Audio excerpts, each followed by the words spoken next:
Mr. Speaker, I yield 1 minute to the gentleman from Oklahoma and a member of the Ways and Means Committee, Mr. Hearn. Gentleman from Oklahoma.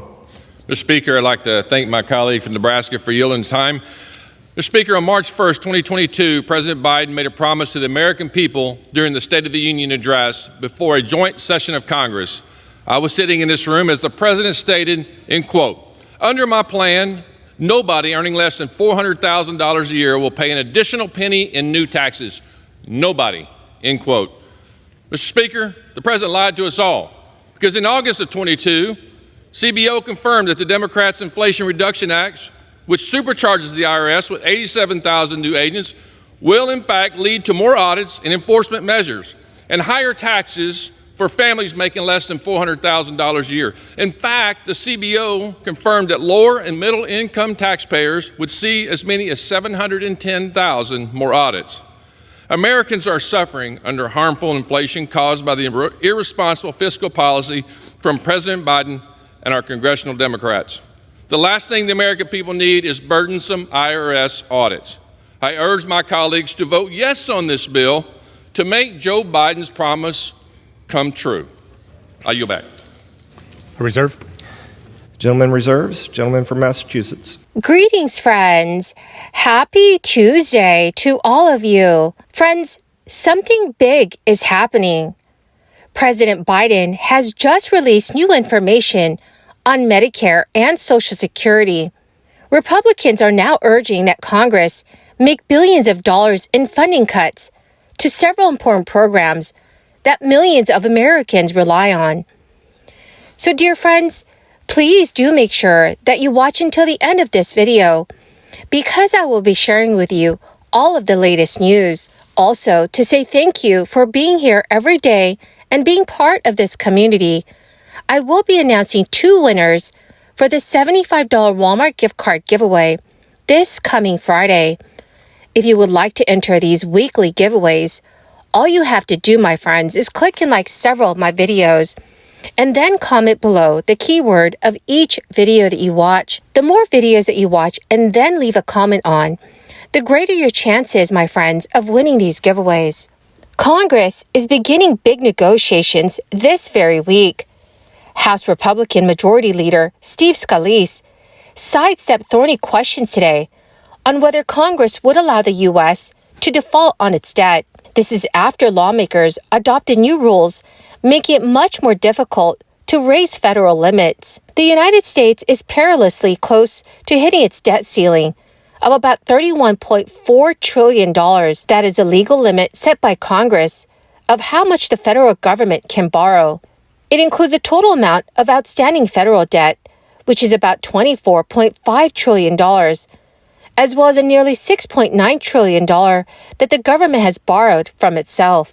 If Congress does not raise a debt ceiling very soon, it would inevitably trigger a default on the U.S. Treasury bonds, which is an unprecedented event that would plunge the nation into a financial crisis. Representative Scalise said at a press conference in the Capitol building, "America over time occasionally hits a debt ceiling because it's like a credit card limit. And if you're going to ask for an increase in the limit, at some point in time, you've got to sit down and say, why are we hitting the limit?" It is much more difficult for lawmakers to raise a debt limit under the new Congress, since House Speaker Kevin McCarthy agreed to a rules package that requires any increases in the debt limit to be paired with spending cuts. It was one of the several concessions he made to win support from a group of conservative Republicans that had been blocking his speakership. The debt ceiling debate is already raising questions on Wall Street, citing Kevin McCarthy's hard-fought battle around 15 rounds of voting. Goldman Sachs economists cited the rule changes as a cause for concern on whether Congress would lift the debt ceiling. The U.S. last raised a debt ceiling in December of 2021 by $2.5 trillion. The increase is expected to last until at least July 2023. And according to many experts, lifting the debt limit does not authorize any new spending, but it allows the government to borrow more money to cover existing commitments.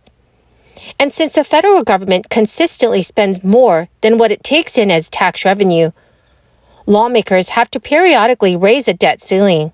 Failing to lift the debt ceiling could lead to a government default on its own debt and halt daily operations, causing potential turmoil to markets and the U.S. economy. The last major rift over the debt ceiling was in late 2011, driven by a holdout from a newly elected Republican congressional majority. In the immediate term, defaulting on the debt could delay Social Security and Medicare benefits, salaries for millions of government employees, military personnel, and contractors, as well as other spending that's already authorized by Congress. So, dear friends, should our government raise the debt ceiling?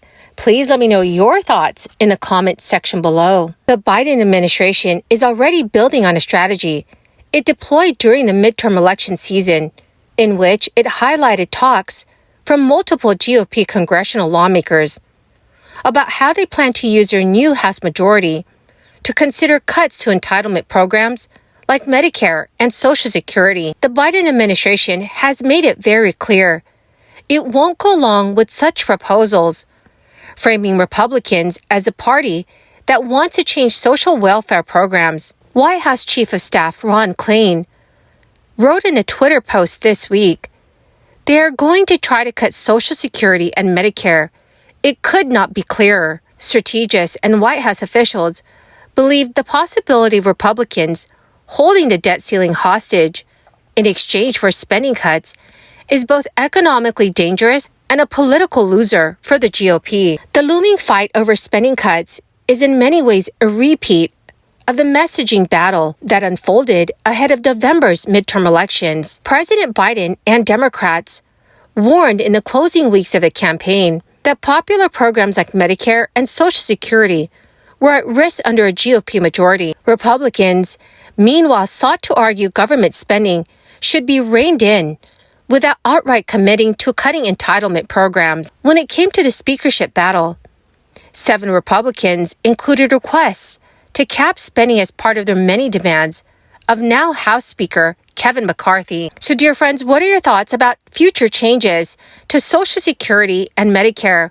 Please let me know your thoughts in the comments section below. Well, my greatest and dearest friends, that is the end of my daily stimulus update video for this January 10th.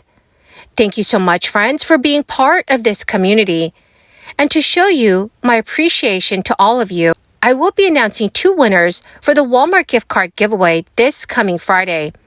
If you would like to enter these weekly giveaways, all you have to do, friends, is make sure that you are subscribed to my channel, click and like several of my videos, and then comment below the keyword of each video that you watch. Thank you, my friends, and have a very blessed and wonderful week.